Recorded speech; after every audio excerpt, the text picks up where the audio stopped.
Breaking news. JD Vance, Pete Hegseth, and Tulsi Gabbard holding a press briefing at the U.S.-Mexico border.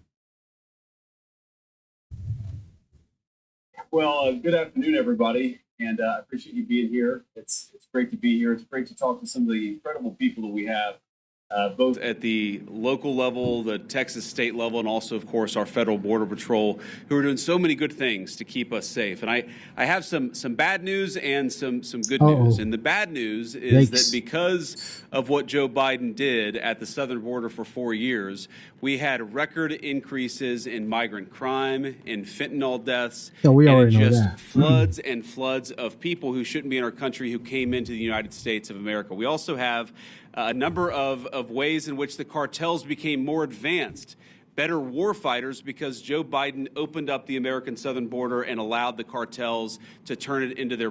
Well, it's not just that.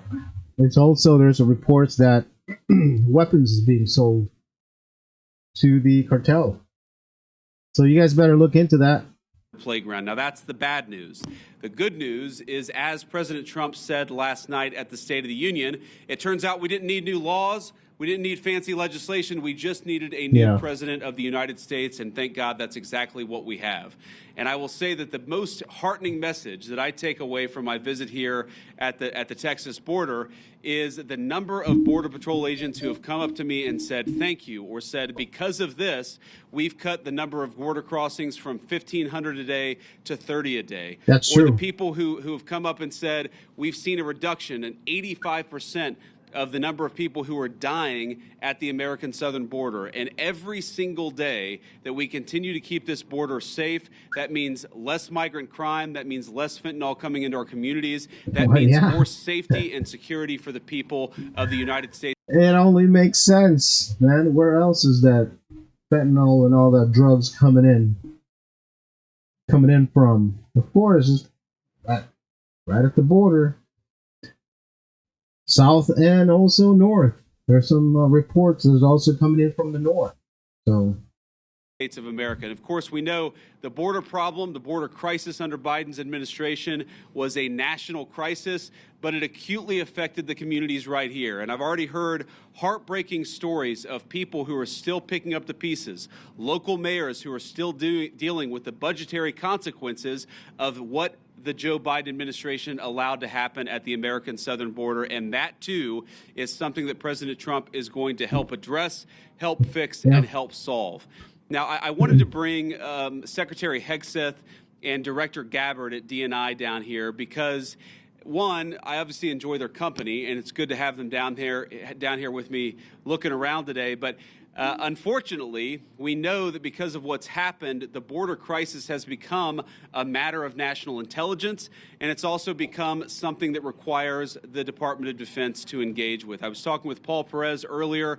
The drone technology that the cartels are using requires, unfortunately, a military response and military support. So it was important for Secretary Hegseth to see what's going on, because we know that the millions and millions of people who were let in over the last 4 years, many of them are connected to foreign terrorists. It's important for our leader of national intelligence to get a sense of what's here on the ground. So before we take questions from the press, and all of us are willing to take questions, I want to give Secretary Hegseth and then Director Gabbard an opportunity to say a few words themselves. Mr. Secretary.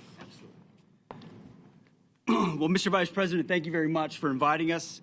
It's great to be here with you, with the director, with our fellow friends in civilian clothes and in other shades of green. This is a demonstration of a true partnership on the southern border. As President Trump has made clear on the campaign trail and from day one and last night, border security is national security. And from the Defense Department, we've watched for a couple of decades other people's borders being secured while ours was open for an invasion of drugs and of violence and of chaos for American communities. That stops under President Trump. And the Defense Department has assets that we can bring to bear, not just troops, not just surveillance, not just equipment, but actual planning and capabilities that enhance what Border Patrol is already doing, which is why it's been incredible to hear from our partners about what we've been able to allow them to do, facilitate them, and we've seen it in the numbers. 98% drop in crossings on the southern border. We're not yet at 100% operational control, but we are on our way because that is the mandate that the president has given us. So more resources are coming to this border. We are dedicated to securing it. That's the reason for our trip and our partnership. And I want to thank all the men and women who've been doing it recently in uniform, who have been doing it a long time right here, have dedicated their lives to securing the American people. And at the Defense Department, we are committed to continuing to being a big part of it. So, Mr. Vice President, thanks for having us. Absolutely, man. Appreciate Thank you. Great. Now, Director of National Intelligence, Tulsi Gabbard. I heard that. They smacked that Thank you, back. Mr. Vice President, for your leadership in bringing the country's attention to what has been happening here at the border and the significant change that has already occurred under the short time that President Trump has been in office.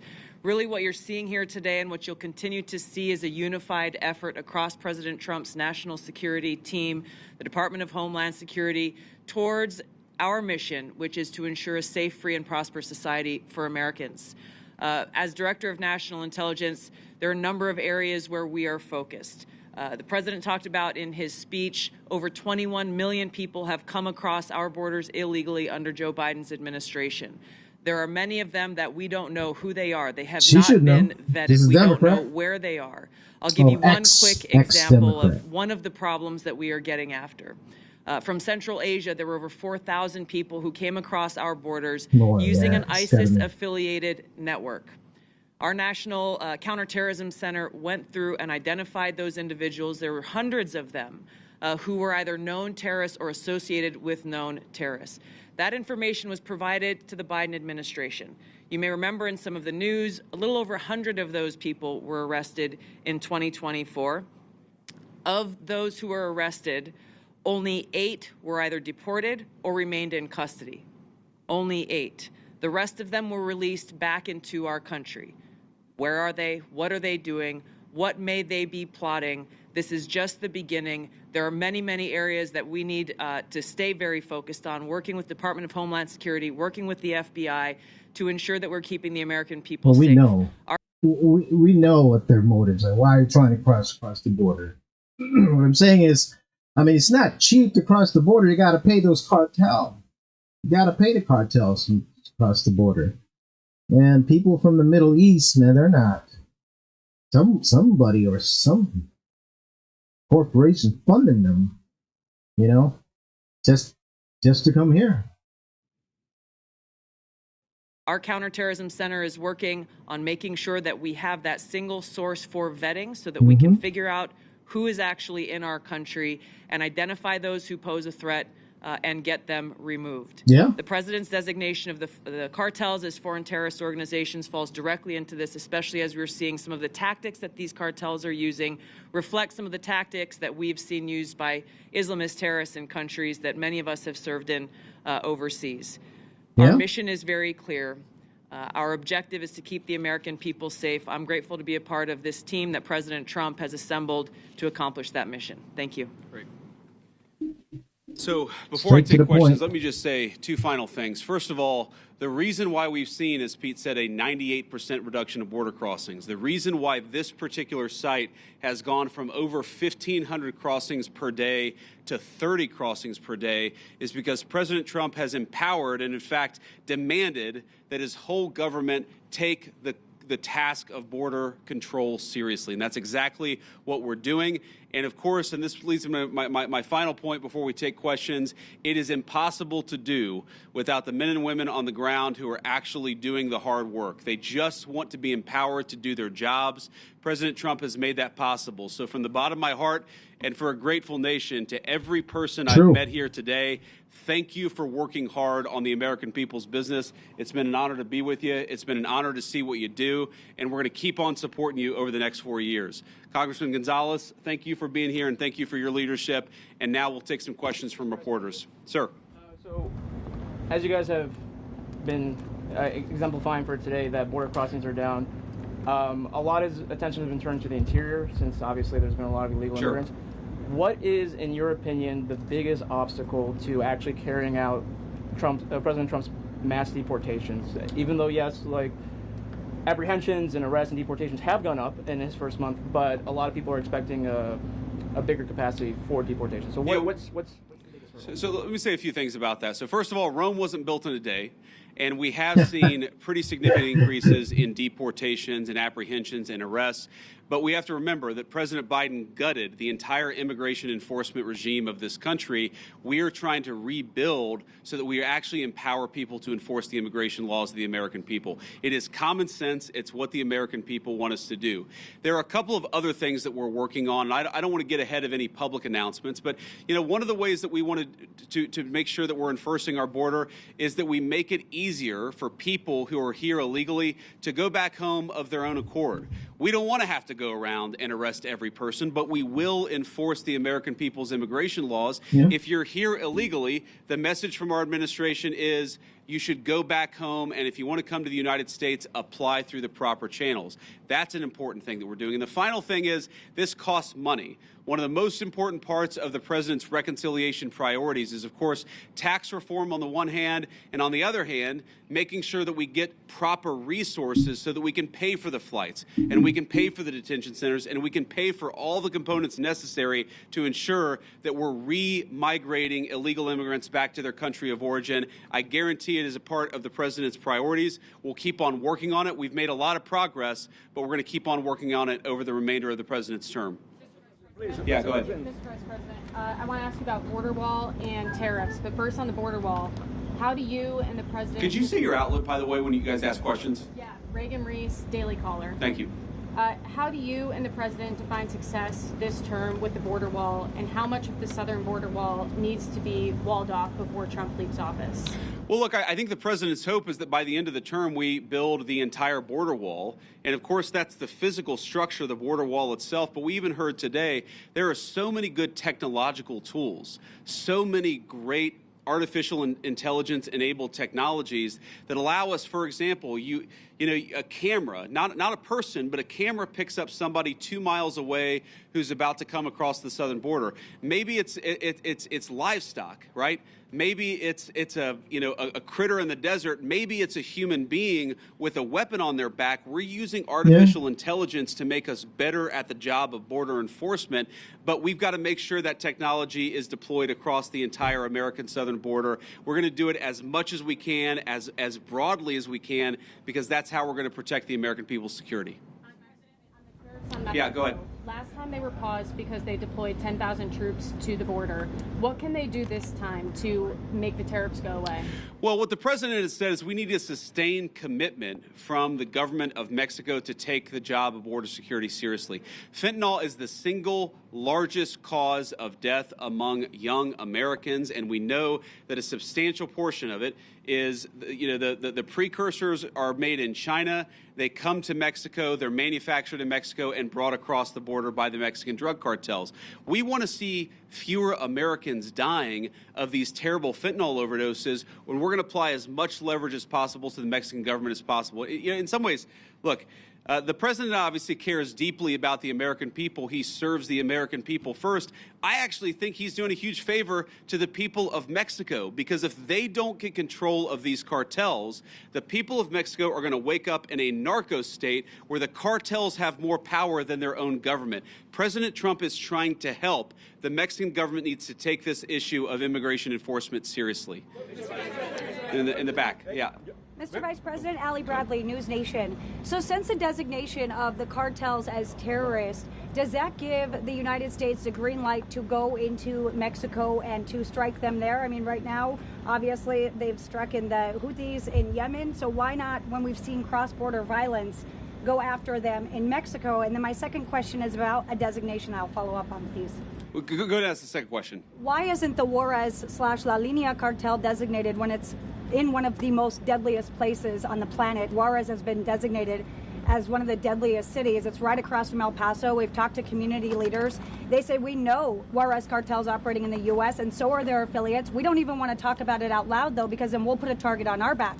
They're scared. Border Patrol even thought they were designated, but they're not. The State Department didn't tell me why. So on that, we're looking at additional organizations. Obviously, this is the determination of whether to determine a particular organization, a terrorist organization, is something that we consult with our leaders of the Department of Defense. We also consult with our friends in other governments. We maintain the optionality to designate further organizations, terrorist organizations, if we feel that we need to in order to protect the American people. And I think President Trump has made it very clear he's not going to be shy about designating some of these cartel organizations as terrorists if he thinks he has to protect the American people. Your first question was about American forces to strike. Oh, sorry. Yeah. So, look, I'm not going to make any announcements about any invasions of Mexico here today.